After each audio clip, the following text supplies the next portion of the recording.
Hello, everybody. Welcome back to another episode of Book Reviews with John Anthony and Sinai. Today, we're going to be talking about the fantastic book Helter Skelter. For those unfamiliar with Helter Skelter, the book is a recollection of the true story behind the Manson murders, including the investigation, arrest, and prosecution of Charles Manson. For those unfamiliar with the Charles Manson case, a very, very basic outline is in the 1960s, the Beatles released an album titled, The Beatles.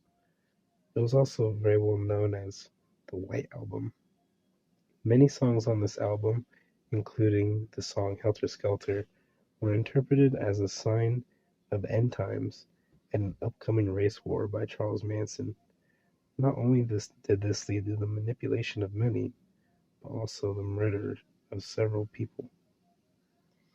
One of the topics that we're going to be talking about today is what does your work of true crime say about the nature of crime itself? I think that Helter Skelter shows different ways that someone can be involved in a murder, whether that being manipulated, forced, tricked, or threatened into being involved. Helter Skelter shows that you can never really trust anyone. Building off of that same topic, I'd say that I'd say what Helter Skelter says about the nature of crime itself is in many cases crime in books, movies, TV shows, stuff like that are often romanticized. One example would be like, the Jeffrey Dahmer case. So many times throughout, books and movies, he's been romanticized in his murders. But in the case of Helter Skelter, the author takes a different approach to true crime and gives the gruesome truth of the crimes committed. He does very little to sugarcoat the crime scenes, describing each body in horrific detail. And the author also shows no sympathy to the Manson family and often paints them in a bad light to help further expand on the darkness of the crimes committed. Building off what you just said, one of the characters in the book actually, she wanted to romanticize the murder. Her name was Susan, and she was bragging about killing people while she was in prison, which she's the one who actually made the murders connect to the Manson family. Very interesting. Looking at the next question, how does the work represent the cultural anxieties of the time it was written? So we'll have Sinai start it off.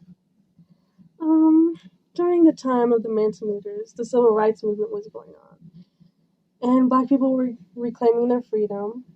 So basically, this relates to the Manson murders because Manson believed in Helter Skelter, and Helter Skelter was basically this race war of black people taking over and killing white people. Manson and his family go into hiding while Helter Skelter is happening, and by the end of this race war, the remaining black people would have no experience governing, and they would need help with the white man, which would be Charles Manson, of course. And basically, Charles would become the ruler, and black people would be going back to being enslaved. And basically, Charles wanted to start Helter Skelter for the black people by murdering pigs and blaming it on black people so that they would go to jail and actually start the Helter Skelter. I find that pretty interesting. Her perspective on that, uh, on the topic, talking about topic, talking about how, uh, you know, Manson's idea of, you know, killing black people and starting this race war, all from a simple song. Now moving on to how I feel Helter Skelter represents the cultural anxieties of the time it was written. I'd say that it represents the cultural anxieties fairly well considering how it describes both the publication of the stories at the time, um, and the results of the murders, I feel it did pretty well.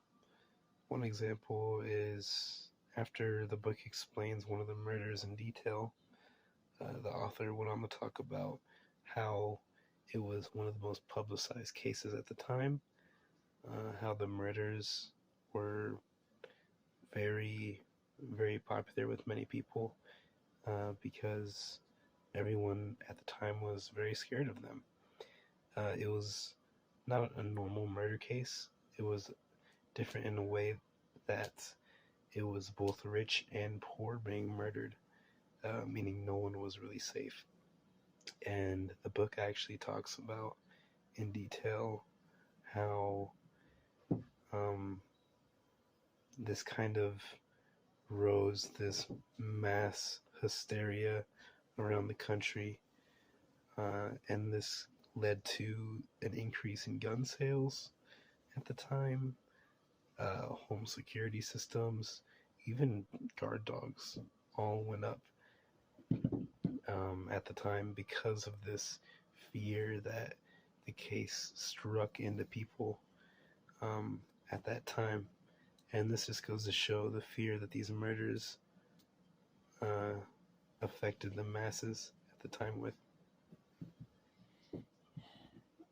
Adding on, the fear wasn't just with outside people, it was also with people who knew Manson and like was connected to the murder.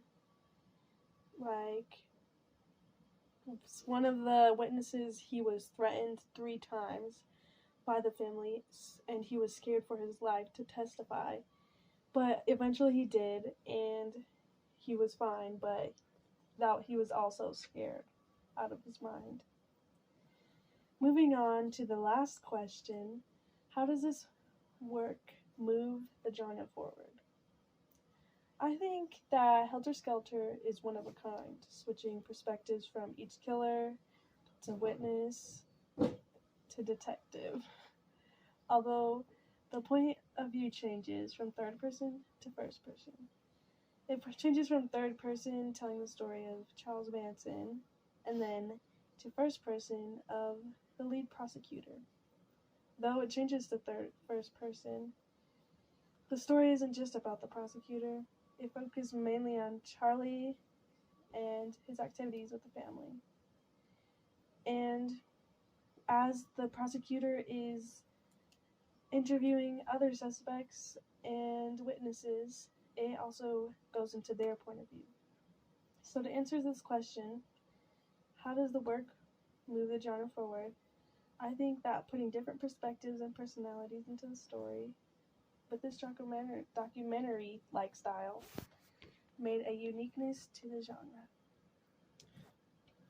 You know, I actually completely agree with what she had to say, and I wrote something similar, not exactly the same, but how I feel this work moves the genre forward is um, I say it does that by breaking down one of the most historical murders in American history through the perspective of the lead prosecutor of the Tate LaBianca murder trial.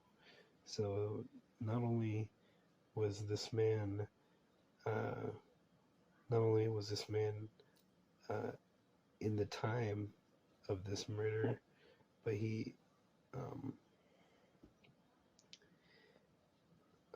he also was one of the very first people involved in this murder from start to finish, and new details involving the witnesses and involving the murderer and the suspects that not very many people knew at the time, and still very few knew until recently.